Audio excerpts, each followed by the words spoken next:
This is High School Not So Much a Musical, a podcast that takes you on a ride through the peaks and valleys of a high school journey. Here are your presenters, Nitin Jaladanki and Ayush Agarwal. Hello, everybody, and welcome back to another episode of High School Not So Much a Musical. Today, we are joined with Jan-Marc Pickhan, who specializes in real estate, business, and investing. So, Jan-Marc, if you could quickly give us an introduction about yourself, your past experiences, and what you do today, that'd be wonderful. Sure. First of all, thanks for having me. And so my name is Jan-Marc Pickhan. I'm born in Germany. I'm currently living in Cyprus. And I worked for a big electronic manufacturer for over 10 years in various leadership positions. So I worked in the US and Canada, Germany, of course, France and Switzerland. And after that, I left the company a year ago. Now it's almost the anniversary time. And so in the midst of the pandemic, in order to pursue my own business or our own business, as I'm running them together with my wife. Okay, so you mentioned that you were working at Schneider Electric. So yeah, can you talk about your work at Schneider Electric and how you worked 80 hours a week to make yourself successful? Yeah, sure. First of all, in the US, Schneider Electric is more known either as APC or Square D. Those are the two dominant brands of Schneider Electric in the US market. And when I started with Schneider Electric, it started as an internship in a small startup company. And big companies, they buy smaller startups. So I used to work in the solar industry. So there I started in supply chain and then transitioned to service. And it was like, first of all, I thought my path is basically to go to university, which I went. So I got my degree, my diploma, and then I started working, and I thought like, okay, like how fast can I climb the corporate ladder? That was my goal. And so my wife and I, we had an agreement because we both studied, and we both, so we met before we started studying actually. And then we said, okay, the most important thing is that we get ourselves a job and that we get ourselves established in the job, which can be quite stressful. So it's like we said, okay, we give ourselves 3 to 5 years to get to advance the careers as much as we can in that time, and then we're gonna reconvene and make another decision. So actually what happened in that time is that after a year, so I started working in Berlin, and after a year, the office got moved to Frankfurt, which is about like 400 kilometers. So I know for the US, that's not a lot, but for Germans, that is huge. And then about 2 years later, I got approached to move to France, to Grenoble, and take another leadership position there. And then we had the discussion, and we agreed that we're gonna do the move, even though we just bought an apartment, and it meant that my wife needs to leave her job, and we didn't know if she's gonna find a new one there. And then we moved to Grenoble, and there it started a little bit slower than the VP who hired me to get there. So vice president, he came up and said like, look, I want you to lead the global services. And I was like mid-20s, and I'm like, yeah, this is your chance. So of course I said yes, and I got a little bit of a raise and everything. But that wasn't the exciting part. The exciting part was about being able to work with a global team and to be able to lead a team. And this is everything you basically, like a lot of people when they join big corporations, this is what they dream of. It's like an international role where I had engineers working in Japan, in Singapore, in Spain, in France, in Germany, in the US, and in Canada. And what you have to understand, if you take a global role, the world never stops and the clock never stops, because you go to bed For us Europeans, that means the US is still like advancing, so issues keep appearing. And when the US stops, Japan wakes up, more or less. There's an overlap as well. So you are on fire 24/7.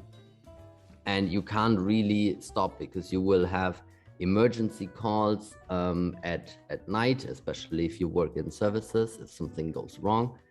And I was traveling the world, which I enjoyed, and it brought a lot of fun. It brought a lot of experiences, from dinners in Japan and everything. So everything you kind of dream of, but it meant that basically normally I would leave at Sunday, sometimes at Saturday, depending on in which direction I was flying, to make it to the country of destination on Sunday. So usually that meant I leave on Sunday morning, and I would land in Vancouver or San Francisco Sunday afternoon, local time. So pretty heavy jet lag. Try to stay awake until the evening, then fall asleep. And then I would have like 1 week in the office, and I would fly back on Friday afternoon in order to maximize that week, which meant I would be home by Saturday night, and then more or less sleep Sunday and try to recover for 2 weeks, and then the show would start again. So those things, they take the determination. And I think when you want to do a corporate career, you have to set yourself apart. And one of the things that sets yourself apart, and is the easiest thing to set yourself apart, is dedication to your job. And that sometimes that means that you work 50 hours, 60 hours, 80 hours. We were always joking in our office in France that when somebody would leave at 5 p.m., we would ask them like, are you taking half a day off? And that just shows you it, because calls would usually go until 8 p.m. and then you would go home and maybe have a couple of emails later at night. And you have to imagine that was like 2011, so WhatsApp wasn't there. A lot of things weren't there. I think the first iPhone or the second iPhone came out around that time. So I still had a BlackBerry. I don't know if you guys can even remember what that is, but so it's quite a lot of things changed actually since that. But what did not change is that when you want to be successful and when you want to have a career, regardless if you want to work for yourself or if you're working for a corporation, is your work ethic, your passion, and your dedication towards your job are the things that can easily set you apart from a lot of people, because most people just don't have them. So here in America, a typical workday for most people is about like, it's from a 9 a.m. to 5 p.m., which is about 40 hours a week. And you obviously, when you were starting your company, worked for 80 hours a week. So like, what would like a typical day look like for you? Like, what time would you normally like wake up, go to work? And what time would you like come back and be able to spend time with your family? When I was leaving was usually around 6:30, something like that, in order to be at the office at 7, to give the guys in Singapore a chance to talk to me. And sometimes we would have the first call in the car when I was sitting in the car, in order that they don't have to stay awake that long, and that we can have like calls with normal people. As you said, it's like nothing is different in most countries. The work day is between 8 and 5-ish, somewhere there, depending on when people start. Some people start later and then they work obviously longer, but so I was usually one of the first ones in the office, switching on all of the lights and then seeing people coming in, and it would go on until I had a little bit of quiet time until it was around 9, because in France at that time I was working in France. They start usually a little bit later. They start at around 9 and with a coffee, and then you had meetings with all the Europeans until about 12. If there was no emergency, you had a lunch break somewhere between 12 and 2, depending on when the meetings would end and the next meetings would start. And sometimes there was no time for that. And then you would just carry on with more meetings and emails. The East Coast for the US usually came on about 2 to 3, somewhere there in the afternoon. And then Vancouver and San Francisco, the two main hubs at that point, they came up on at 5. So because 5 is, I think, 8 a.m. Was it for that? My boss would usually call me at 7, so I could always hear his door from his house slam, because he would basically start calling me as he walks out of his home and all the way to his office, because that was the overlap we had before he went into his meetings and I went into the third round of mine. And then I would usually have meetings until 7, 8, something like that, usually 7. And then I would go home. My wife and I would have dinner, or we go out for dinner or something like that. And then maybe watch a little bit of TV. Today I don't do that anymore.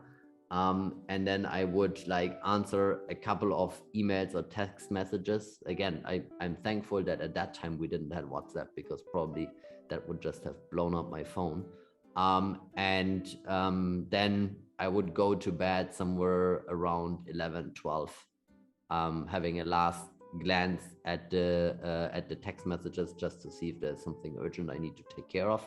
And then you start in the morning, you start all over. And that was about 5 days a week. So if I wasn't traveling, if you travel, the day obviously look very different. So would the weekends be like your relaxing 2 days, or would you still sort of work on those days as well? Well, it depends. Usually the weekends I try not to work. So if there was no emergency, I wouldn't work. What you have to understand is, so I was working in customer service, and if there was a fire or a major problem on the customer side, the call would end up, if they couldn't resolve it, it would end up with me, and then we would try to determine what to do. And that sometimes would be on a Saturday. I had calls on Sundays. That happened, but it wasn't regular. So on the weekend, I would try to forget about it. So it looks way different today than when I was employed. So I would try to forget about all of the stress at work. If I needed to prepare some stuff for Monday morning, then I would maybe do that on a Sunday. But usually Saturday and Sunday, I was just, we were relaxing, we were going into the mountains. In the winter, we were going skiing and stuff like that. So it was more a recreational time than actually work, if I wasn't traveling. Yeah, it's great to hear that you were also taking time to recharge out of your busy work schedule, because you also mentioned that you came to San Francisco, which is an hour's drive from where all of us are located. And similar to, other big cities across the United States, like New York City, Los Angeles, San Francisco is kind of known as, one of those beacons of freedom around the world. Could you talk about, obviously you came to San Francisco for business reasons, but at the same time, you probably got some time to still do some tourist activities. So could you talk about your experiences in San Francisco for those 6 months? Yeah, sure. We came, actually, I came to San Francisco with my wife at that time. She was my girlfriend. And that was back in 2007, I believe, when we were there for 6 months, because the reason is our English was very bad at that time, because the German school system, it teaches you English, but it's just enough to get around, make a basic conversation, but nothing like we're having here. And so she said she wants to learn English. And I was very close to getting an internship with Porsche, so which every engineer wants to work for Porsche in Germany, or BMW or Mercedes-Benz, or like one of the big ones. And so at the end I said like, okay, fine, who knows for what it is, so let's go and learn English. And I said, if we're gonna learn English, I don't want to go to the UK, because the UK is still European, and then I want to like go to the US or Canada and see something different, like different culture, different work environment, and just do that. And so we agreed on that, and then we got there, which is quite a story in its own. And so we spent there 6 months in San Francisco. We lived very close to where the 101 ends. And so I worked in Livermore, which is about an hour drive, or at that time it was an hour drive. I don't know how the traffic is right now. So San Francisco is really like my second home. And I will always remember, like every time when I'm there, it does feel like home. And because I'm just like having this feeling of independence is when you leave your parents' home and you are so far away, there's nothing they can do to help you. Well, they can send you money, obviously, and today technology is a little bit different. But at that time, Skype was the only thing that would make an affordable conversation, and the only coffee shops with a Wi-Fi were Starbucks. And that was like, well, it was Wi-Fi, but there's a difference between Wi-Fi and being able to do a video call. So those things, they really helped gain that independence. And like especially San Francisco, I mean, we saw the air show with the Blue Angels, which I will never forget, flying around Twin Peaks. So I have a lot of memories. And on our way back, we actually did a stopover in New York. At that time, it was October. So coming from California, still wearing shorts, and like a week ago, we were on the beach, not swimming, but just having a fun time on the beach. And then you go to New York City, and the first thing I needed to do was buying a winter jacket because I was freezing there. And we went, like it was a great time. And still, like those cities, they like, I don't like New York so much because for me it's too crowded. I love San Francisco much more, but they are, especially for Europeans, those are the two cities, like, and LA a bit.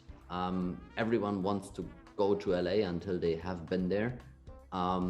And they just are the symbols for freedom, and everybody knows their landmarks. But when you go there when I went to San Francisco on the later business trips, I did had some time, of course, to spend.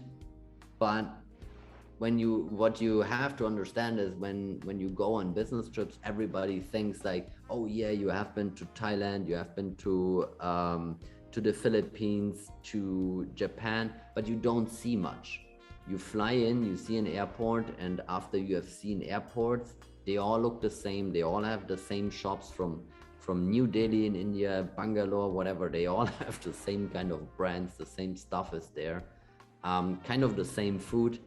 And if you are on a business trip, usually you work even more than when you are at home, because you have meetings, more meetings, you try to maximize the time. So usually on a business trip to San Francisco, I would spend that time with my team that was there and with the engineers. So we would go out for dinner, which sounds like fun, but the most of the stuff you talk about is work. And then you go to a hotel room, and sometimes you just turn on the TV to get something different.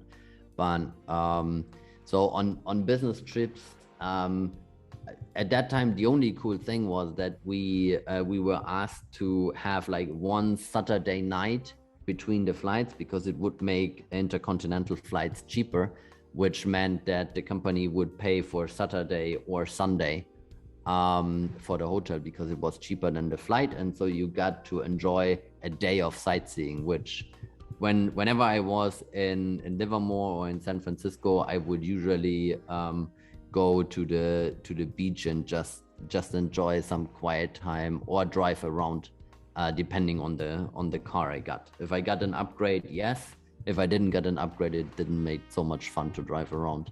But I would always enjoy those days and get a little bit of, especially in California, a little bit of the sunshine. I love that. That's the reason why I live today in Cyprus. Thank you so much for listening to this episode of High School Not So Much a Musical. Make sure to tune in to part 2 of our conversation with Jan-Marc, where we will talk about his move from an electrical company all the way to flipping houses. Thank you so much for listening, and we'll see you next time. That's our show for today. Now roll the credits. High School Not So Much a Musical is hosted by Ayush Agarwal, Nitin Jaladanki, and Rishi Sinha. Narration by Samhit Padala. Music from Louis Luang Relaxation Cafe, Tune Pocket, and Infraction. If you like the show, please recommend it to your friends and family. Thank you so much for listening.